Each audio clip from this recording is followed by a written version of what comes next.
Hello बच्चों, आज हम आपको सिखाएंगे अल्फ़ाबेट से ट्रिकी ड्राइंग बनाने के लिए।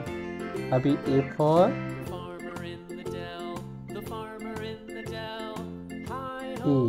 ए से क्या बनेगा हमारा, अभी आपको दिखाते हैं।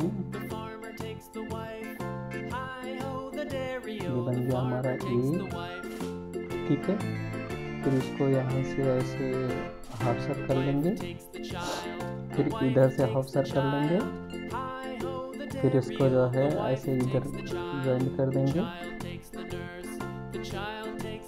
और उसके बाद फिर इधर से ऐसे हाफ सर्कल लेके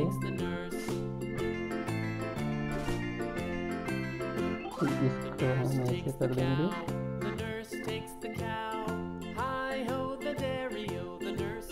इधर से इसका आई बना देंगे, फिर ऐसे कर देंगे। अभी कलर कर देंगे, पूरा ब्लैक कलर हो जाएगा, पूरा फिल कर देंगे।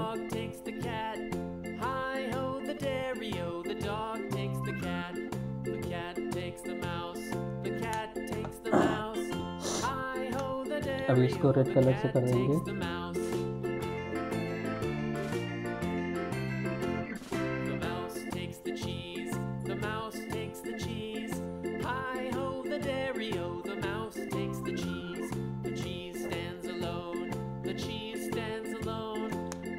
फिर इस पे जो है ब्लैक कलर का डॉट लगा देंगे।